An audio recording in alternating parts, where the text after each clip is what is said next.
정부의 6.17 부동산 대책의 후폭풍이 거셉니다. 여당의 민주당도 정책 실패를 인정하고 사과했습니다. 잠시 들어보시죠.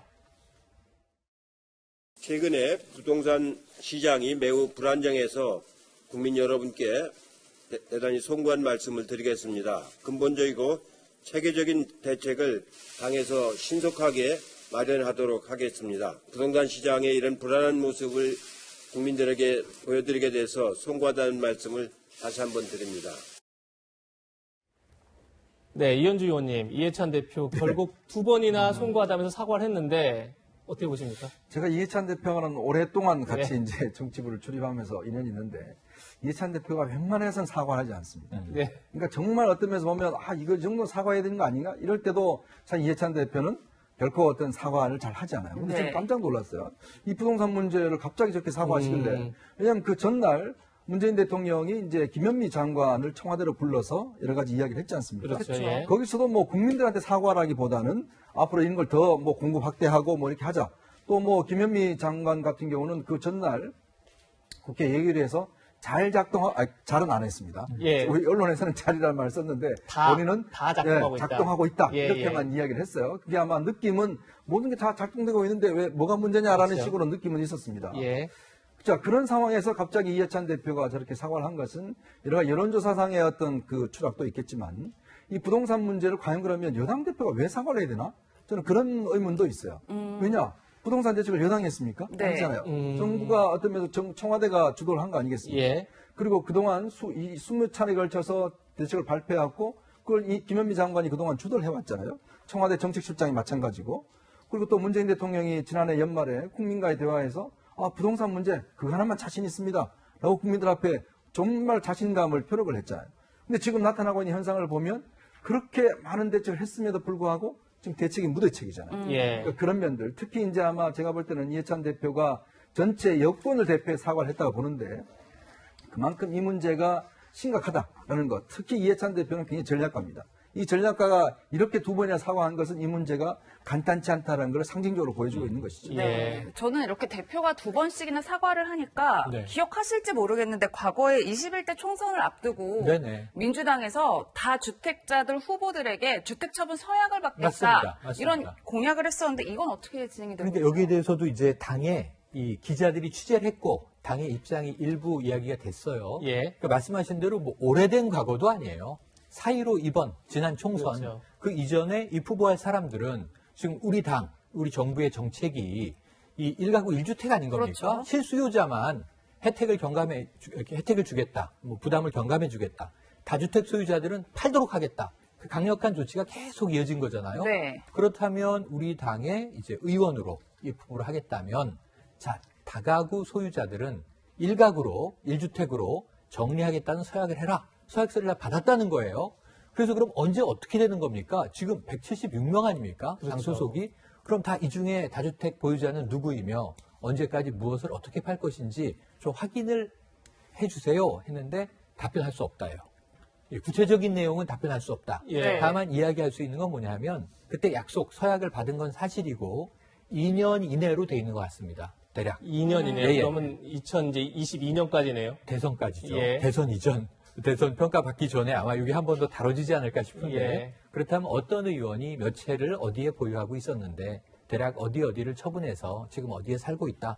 그리고 이제 사실 국회의원들은 재산 공개를 하잖아요. 그렇죠. 그렇기 때문에 이게 매년 체크가 된 사안이긴 해요. 그래서 네. 아마 이게 이번 부동산에 대한 국민들이 좀 뿔난 이 분위기, 집권 여당에는 불리한 분위기, 대표까지 사과한 상황에서 앞으로 저는 이제 언론의 이제 트래킹이 쭉 시작될 거라고 예상을 해보는데 네. 조만간 민주당 입장에선 밝힐 수밖에 없을 거고 그렇겠네요. 지금 민주당 통합당 모두 언론에게 그러니까 국민들에게 공개하는 과정이 레이스가 펼쳐지지 않겠나 이미 시작됐다고 경쟁적으로 봅니다. 공개할 것이다. 네, 네. 네.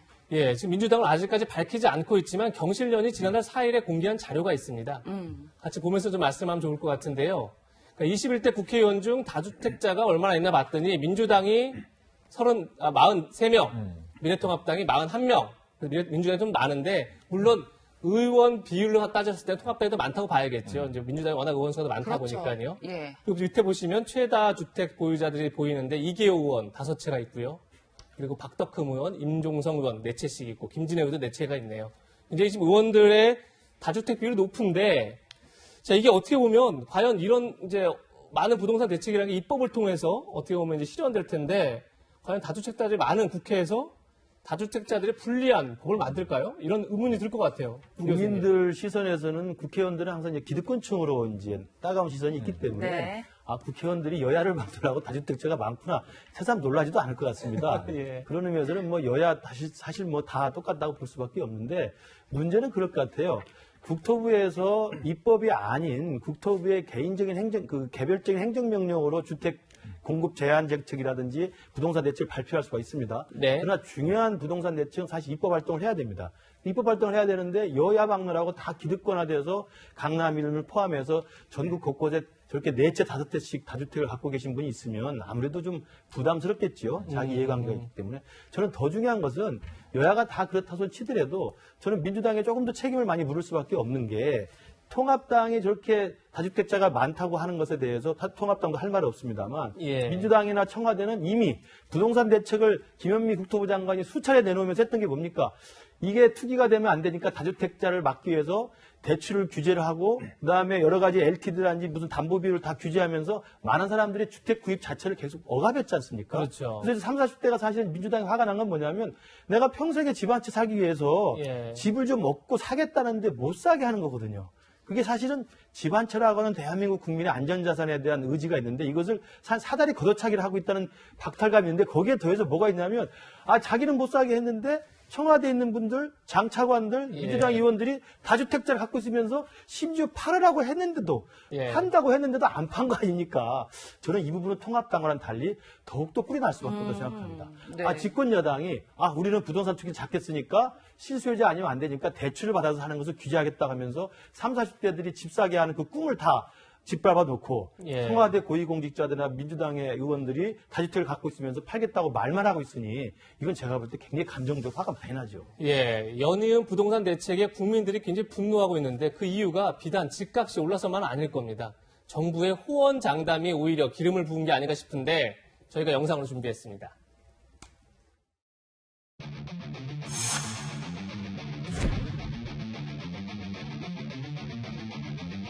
모든 국민들이 강남가에 살려고 하는 건 아닙니다. 살아야 될 이유도 없고 저도 살려 그긴 있지도 않고 그렇기 때문에 저도 거기 살고 있기 때문에 제가 이렇게 말씀드리는데 저는 이게 부동산 문제는 우리 정부에서는 자신 있다고 좀 장담하고 싶습니다. 부동산 투기와의 전쟁에서 결코 지지 않는 것입니다. 잘 가고 있습니까? 작동하고 있다고 봅니다. 작동한다는 게 무슨 뜻이에요? 모든 정책들이 저희들이 발표를 했지만 어떤 것들은 시행된 게 있고 어떤 것들은 아직 시행되지 않는 상태에 있기 때문에요. 그런 모든 정책들이 종합적으로 작동되는 결과를 추후에 봐야 된다고 생각합니다. 지금 말씀하시는 거 보면은 우리 집 없는 서민들이 느끼는 그 애절한 마음 장관께서 지금 답변하는 거 가지고 참 전달이 잘 안 됩니다.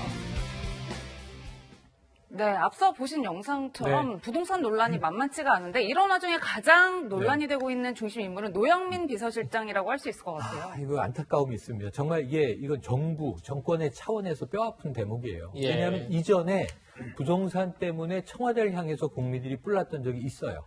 김의겸 전 대변인 사태예요. 그렇죠. 그러니까 사실은 법적인 문제가 아닌데 윤리적인 문제로 물러났습니다. 사퇴했죠. 예. 그런데 이제 거기에 대해서도 또 아내 탓을 한 거 아니냐 하는 또 비판이 이어졌고 지난 총선에 출마하면서 이 문제가 또다시 복귀되기도 했어요. 그런데 이제 노영민 이 비서실장이 이 청와대 내부에 있는 사람들은 다주택이라면 집을 팔아라라고 강력하게 지시를 한 기억납니다. 어찌 보면 본인이에요. 예. 지난해 말에 있었고요. 그리고 그때 6개월 내로 파세요. 그래서 6개월이 된 거예요. 그래서 이번에는 한 달 내로 다주택자들은 집을 팔아라. 그런데 이제 확인을 해보니 지금 청와대의 행정관들은 빼고 비서관 중에 다주택 보유자가 12명이에요. 예. 장차관 국무위원들은 빼고라도. 예. 그런데 이 중에 그럼 언제까지 누가 어떻게 팔까? 초미의 관심인데 노영민 실장 본인도 다주택자였던 거예요. 지금 이 반포에 작은 아파트가 하나 있고 청주 과거 지역구에 이제 좀 평수가 있는 아파트가 있는데 그런데 처음에는 반포의 아파트를 처분한다라고 청와대 관계자가 분명히 얘기를 했습니다. 반포 아파트를 매물로 내놓기로 했다. 그런데 이게 약 50분 후에 입장이 바뀌어서 아니다. 네. 반포 아파트는 지금 아들이 거주하고 있어서 즉시 매물로 못 내놓고 이미 청주에 있는 아파트를 급매물로 내놨다. 그러니까 이 50분 만에 바뀌었는데 처음에는 강남 거 팔게 그랬는데 아니야 청주 거 팔 거야. 로 국민들에겐 들리게 돼버린 거예요. 네. 여기에 대한 좀 국민들의 이 어떤 허탈감, 분노감이 굉장히 커졌습니다. 네, 이현정 의원님 사실 취재를 오래 하셨는데 네. 청와대에서 이렇게 50분 만에 아이고 잘못 알았어 다른 거 팔게 하는 게 단순 해프닝이다라고 볼 수 있을까요? 그러니까 이건 어떤 면에서 보면 노영민 실장이 뭔가 좀 이 상황을 바꿨든지 예. 아니면 이걸 잘 못 알았다면 청와대 내 시스템이 작동하지 않는 거죠. 그러니까 이 정도의 어떤 부동산 문제가 얼마나 국민들한테 민감한가라는 건 누구도 잘 알 겁니다. 자, 그런 것들을 어떻게 이제 하느냐. 사실 이번에 보면 대통령이 지시한 사항은 다 뭐 잊어버렸어요. 남아있는 거는 지금 노영민 비서실장의 집을 왜 반포는 안 팔고 정유는 파느냐. 이것만 남아있어 버린 거예요. 그렇게요. 그러니까 이것 네. 때문에 사실은 어떤 면에서 보면 본질이 지금 바뀌어버린 상황 아니겠습니까? 네. 예. 자, 그렇다면 이 지금 노영민 실장도 본인이 처음에 아마 이거를 뭘 팔까라고 왜냐하면 지금 사실은 집을 저 청주 같은 경우도 내놨다고 이야기를 했었거든요. 네. 근데 아마 지금 이제 세법 전문가들이 영업을 해보니까 아마 이렇게 집을 팔게 되면 이 반포를 이걸 청주로 먼저 팔게 되면 대략 한 4억 정도를 그 절약을 하는 모양이에요. 세금 자체를. 왜냐하면 네. 그 이 시가가 많이 오른 집을 나중에 한 가구로 해서 팔 때는 세제 혜택이 있나 봅니다. 자, 그런 어떤 여러 가지가 있고 또 지금 아들이 지금 현재 거기 산다는 거 아니겠습니까? 이제 그런 이유도 있을 텐데 문제는 노영민 실장도 뭐 정치 하루 이틀 하신 분이 아니잖아요. 그렇죠. 그리고 또 본인이 지금 충북지사를 나가겠다는 이야기가 정가에서 많이 돌고 있어요. 그러게요. 자, 그런 상황에서 지금 충북에 있는 집을 팔아버리니 거기 사시던 분들은 뭐야 이게 된 거죠. 그동안 이 지역에 와서 삼선까지 하고 우리 지역에서 키워줬는데 아니 우리 집은 집값은 안 올라가는데 또 관리적으로 묶여버리고 이 집을 팔아버리고 지금 어떤 똘똘한 한 채인 강남으로 가버렸다. 이건 어떤 면에서 보면 그 지역 주민들 입장에서 보면 물론 저는 뭐 개인적인 욕망 어떤 이런 재산관계 이거는 뭐 인정합니다만은 그러나 정치인으로서는 행보로서는 이거는 적절치 않았다는 생각이 들어요. 예. 그래서 해당 지역 주민들의 목소리가 참 궁금한데요. 저희 채널A 취재진이 들어봤습니다. 이게 안 팔고 있기 때문에 뭔가가 뒤에 있다. 우린 팔면 안 된다. 이런 분위기예요. 청와대 계신 분이 대통령 뜻에 따라서 처분을 하면은 사실은 강남 쪽에 있는 집을 팔고 청주 쪽에 있는 집을 있어야지. 서울이 비싸니까 그거는 팔고 놔두려고 하는 거지. 청주집보다 몇 배 더 나오니까. 네, 청주 시민들이 상당히 화가 난 것 같아요. 그럼요. 노영민 실장도 그렇고 또 이시종 충북도지사도 청주지역을 팔고 강남지역을 보유하고 있다고 지금 알려져서 그러니까요. 예. 그러니까 이시종 지사도 뭐 더불어서 갑자기 소환돼가지고 의문의 한 표를 맞은 것 같은데요.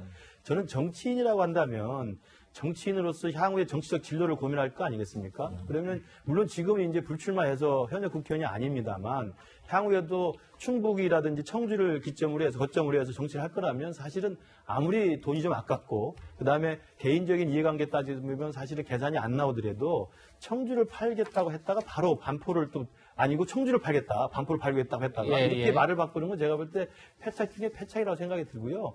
지금 반포에서는 이런 지금 우스갯소리까지 나온다는 거 아니겠습니까?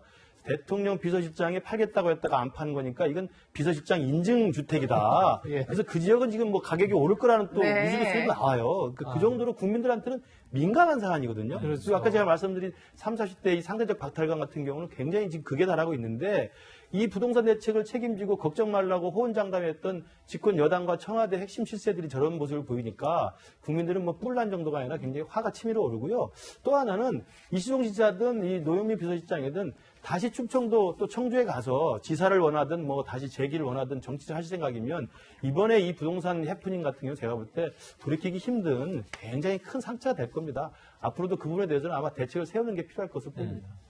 네, 평론가님 그런데 지금 어쨌든 이제 부동산 값을 잡겠다고 나선 건데 네. 참 의미 있는 조사 결과가 발표가 예, 됐어요. 예. 저희가 CG를 함께 보실 텐데 네. 그동안 3년 반 동안 네. 이제 세계 주요 도심 집값 변동률이 발표가 됐는데 서울이 가장 높은 것 맞습니다. 같아요. 이게 국제 지표입니다. 그러니까 왜 잡아야 되는지 정부의 정책에 대한 바탕도 되는 자료예요. 네. 그런데 또 안 잡히고 있다는 현실을 지금 반증하는 그러게요. 자료이기도 해요. 예. 양면성이 있는데 말씀하신 대로 2016년 12월부터니까 실제로 17, 18, 19년 하고 올해 7월까지예요. 3년 반 동안 보니까 우리나라의 서울이 56%를 넘고 있어요. 네. 집값 변동률이. 이거는 굉장히 불안정하다는 얘기가 되는 거죠. 그렇죠. 예. 그 다음이 독일 뮌헨인데 37%대예요. 차이가 많이 나네요. 차이가 있어요. 그 다음이 베이징, 그리고 이제 이 파리. 이 경우가 22%예요. 우리가 집값 비싸다고 얘기하는 이제 뉴욕 같은 경우가 19% 변동률입니다. 근데 이게 변동률이기 때문에 집값의 절대 가격을 비교한 건 아니에요. 얼만큼 시세가 출렁거리느냐를 본 그렇죠, 거니까 예. 네. 뭐 집값이 절대적으로 세계에서 제일 비싸다 이건 아니지만 예. 불안정하다. 이 지표로는 명확하거든요. 이 56%를 적어도 한 20%대 정도는 다운시켜야 네. 그래도 집값 안정화라고 하는 정부의 정책이 이루어져 가는 게 아닐까 하는 이 지표를 한번 우리가 참고로 들여다봐야 될 것 같습니다. 제가 일각에 예. 지금 최근에 코로나 사태가 뭐 전 세계적으로 하잖아요. 네. 유일하게 코로나 때문에 집값이 어쩌면 다 모든 세계가 전부 다 떨어졌습니다. 맨하탄도 지금 집값이 다 떨어졌어요. 유일하게 오른 데가 바로 서울입니다. 어. 네. 알겠습니다.